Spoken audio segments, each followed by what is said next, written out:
శ్రీ కనకదుర్గమ్మ తల్లి ఆశీస్సులతో జ్యోతిష్యం చెప్పబడును. ఫోన్ ద్వారానే పరిష్కారం చూపబడును.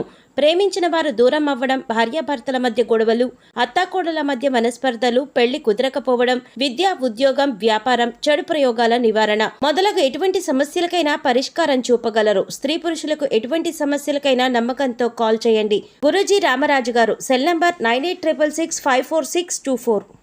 ఓం శ్రీమాత్రే నమః. ఛానల్లోకి స్వాగతం అండి.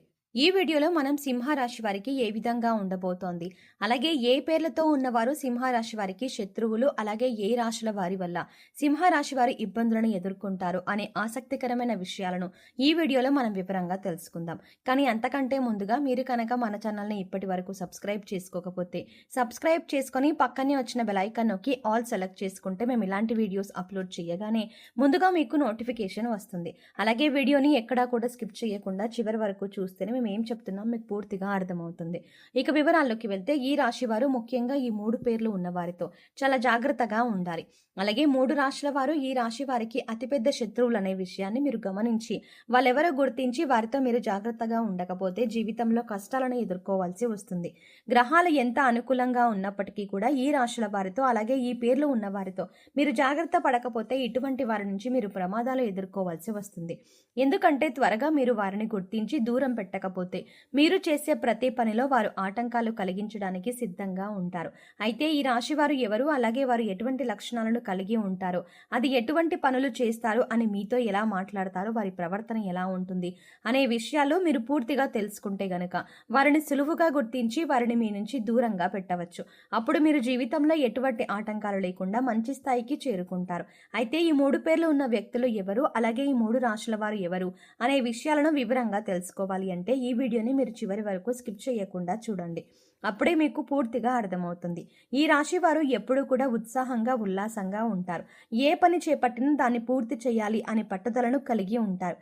అంతేకాకుండా ఈ రాశి వారు ముక్కుసూటిగా మాట్లాడతారు. ఇక వీరికి అప్పగించిన పనిని చేసుకుంటూ పోతారు. అలాగే ఎవరి జోలికి వెళ్లరు.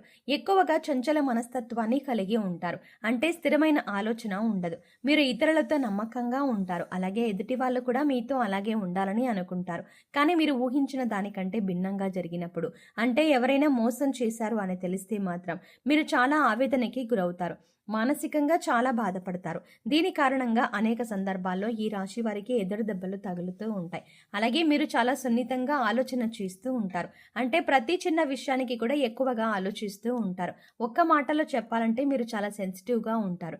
చిన్న చిన్న విషయాలకి మనసుని కష్టపెట్టుకుంటే సందర్భాలు చాలానే ఉన్నాయి. ఇక్కడ ముఖ్యంగా మీరు తెలుసుకోవాల్సింది ఏంటంటే ఇటువంటి సందర్భాల్లో, అంటే మనసు బాధపడిన సందర్భంలో కానీ లేదా ఎక్కువగా మీకు కోపం వచ్చిన సందర్భంలో కానీ ఎటువంటి ముఖ్యమైన నిర్ణయాలను తీసుకోకూడదు. దీనివల్ల మీరు జీవితంలో కష్టాలను ఎదుర్కోవాల్సి వస్తుంది. ముఖ్యంగా ఈ రాశి వారికి మీ మంచితనమే మీకు శ్రీరామ రక్ష అని చెప్పవచ్చు. ఎందుకంటే మీరు ఎదుటివారు బాధపడుతుంటే మీరు చూడలేని మనస్తత్వాన్ని కలిగి ఉంటారు. ఇటువంటి మంచితనం మిమ్మల్ని ఎప్పుడూ కాపాడుతూ ఉంటుంది. కష్టాల్లో ఉన్న వారికి మీరు సహాయం చేయాలి అనే ఆలోచనని ఎక్కువగా కలిగి ఉంటారు. అలాగే సున్నితమైన మనసుని కలిగి ఉంటారు. మీరు ఎవరిని ఒక మాట అన్నారు. అలాగే ఎదుటివారు మిమ్మల్ని ఏదైనా అంశంలో తూలనాడినా కూడా మీకు నచ్చదు. అలా అని తిరిగి వారిని అనటం కూడా మీకు ఇష్టం ఉండదు. ఎక్కడ మీరు ఒక్క మాట తిరిగి అంటే ఎదుటివారు బాధపడతారు అని మీరు 1కి 10 సార్లు ఆలోచించి మాట వదులుతారు. అంత సున్నితమైన మనస్తత్వాన్ని కలిగి ఉంటారు. అలాగే ఈ సమయంలో మీరు ఎటువంటి సందర్భంలోనైనా ఎంతమంది ఎన్ని విధాలుగా రెచ్చగొట్టినా మీరు ఓర్పుగా ఉండడం అనేది మంచిదని సూచించడం అయినది. ఇలా ఉండడం వల్ల మీకు రాబోయే కాలంలో కూడా ఎటువంటి ఇబ్బందులు ఉండవు. అంతేకాదు మీకు సమాజంలో మంచి పేరు, గుర్తింపు కూడా వస్తుంది. ఏదైనా నూతనంగా వ్యాపారం మొదలు పెట్టాలి అనుకున్నా లేదా పెట్టుబడి పెట్టేటప్పుడు కానీ అనుభవజ్ఞుల సలహాలు తీసుకోండి. అలాగే మీ ఇంట్లో పెద్దవారి ఆశీర్వాదం తీసుకొని ఏదైనా పనిని మొదలు పెడితే ఖచ్చితంగా దాన్ని విజయవంతంగా పూర్తి చేస్తారు. అలాగే ఏదైనా పని మొదలు పెడితే అది పూర్తయ్యేంత వరకు ఎవరికీ చెప్పకండి. ఇలా చెప్పకుండా ఉండటం వల్ల మీరు మొదలుపెట్టిన పనిలో సక్సెస్ రేట్ పెరుగుతుంది. ఎక్కడా కూడా డబ్బులు వృధాగా ఖర్చు చేయకుండా చూసుకోండి. ఏదైనా ఉపయోగకరమైన ఖర్చుకి మాత్రమే ప్లాన్ చేయండి. మిమ్మల్ని ఎదుటివారు వాళ్ళ అవసరానికి తగ్గట్టుగా వాడుకుంటూ ఉంటారు.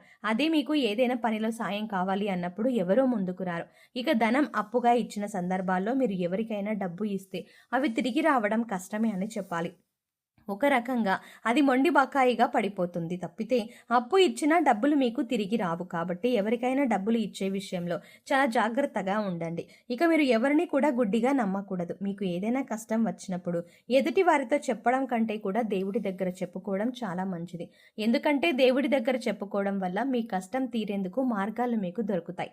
అంతేకాదు మీ కష్టాలను విన్న భగవంతుడు మీకు కష్టాలను విన్న వెంటనే తీరుస్తాడు. ఎందుకంటే ఈ సమయంలో మీకు దైవబలం కూడా అండగా ఉంటుంది. ముఖ్యంగా మీరు మాత్రం ఈ సమయంలో మీలో ఉన్న నెగిటివ్ ఆలోచనలను తీసేయవలసి ఉంటుంది. అంటే నేను ఈ పని చెయ్యగలనా, నాకు ఈ ఉద్యోగం వస్తుందా, నేను ఎక్కువ డబ్బులు సంపాదిస్తానా, నేను ఎదుటి వాళ్ళకి నచ్చుతానా, ఇలాంటి ఆలోచనల నుంచి మీరు బయటకు రావాలి. అప్పుడే మీరు జీవితంలో అనుకున్నది సాధించగలుగుతారు. ఇక ఈ సమయంలో మీరు కొద్ది కాలం పాటు కన్య, వృశ్చిక అలాగే మిథున రాశి వారితో కొద్దిగా జాగ్రత్తగా ఉండాలి. ఈ రాశి వారు మీకు నష్టాన్ని కలిగించే అవకాశాలు ఎక్కువగా ఉంటాయి. అందుచేత వారు ఏసే ఎత్తులకు పై ఎత్తులు వేయడానికి సిద్ధంగా ఉండండి.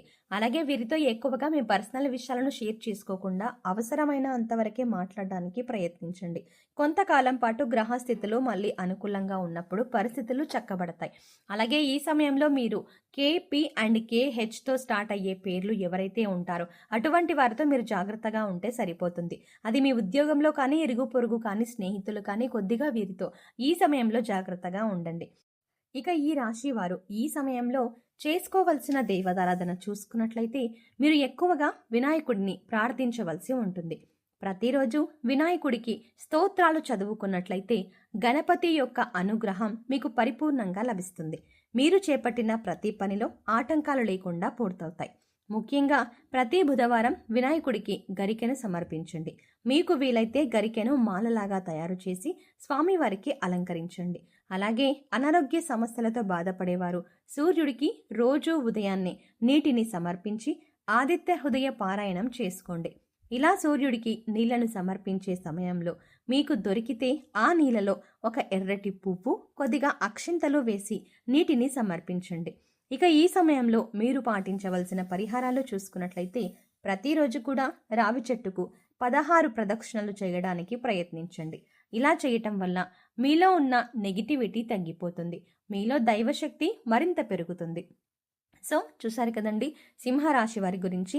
అలాగే మీరు ఏ అక్షరంతో మొదలైన పేర్లు గల వ్యక్తితో జాగ్రత్తగా ఉండాలి, అలాగే ఏ 3 రాశుల వారితో ఈ సమయంలో మీరు జాగ్రత్తగా ఉండాలి అనే అంశాలతో పాటుగా ఈ సమయంలో మీరు చేసుకోవలసిన దేవతారాధన అలాగే పాటించవలసిన పరిహారాల గురించి ఈ వీడియోలో మనం వివరంగా తెలుసుకున్నాం కదా.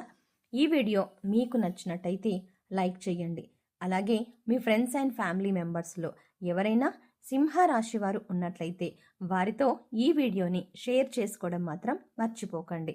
కానీ మీరు ఇచ్చే లైక్ మాకెంతో సపోర్ట్నిస్తుంది అన్న విషయాన్ని మర్చిపోకుండా వీడియో నచ్చితే ఖచ్చితంగా లైక్ చేసి మీ ఫ్రెండ్స్ అండ్ ఫ్యామిలీ మెంబర్స్కి షేర్ చేయండి. కానీ అంతకంటే ముందుగా మీరు కనుక ఇప్పటి వరకు మన ఛానల్ని ఇంకా సబ్స్క్రైబ్ చేసుకోకపోతే వెంటనే సబ్స్క్రైబ్ చేసుకోండి. అలాగే పక్కనే ఉన్న బెల్ ఐకాన్ని క్లిక్ చేసి అందులో ఉన్న ఆల్ అప్డేట్ని సెలెక్ట్ చేసుకోండి. అలా ఛానల్ని సబ్స్క్రైబ్ చేసుకొని పక్కనే ఉన్న బెల్ ఐకాన్ క్లిక్ చేసి అందులో ఉన్న ఆల్ అప్డేట్ని సెలెక్ట్ చేసుకోవడం ద్వారా మాత్రమే మేము చేసే ప్రతి వీడియో అప్డేట్స్ మీ మొబైల్కి ముందుగా నోటిఫికేషన్గా అందుతాయి. మరో చక్కటి వీడియోతో మళ్ళీ కలుద్దామండి. ఓం శ్రీమాత్రై నమః.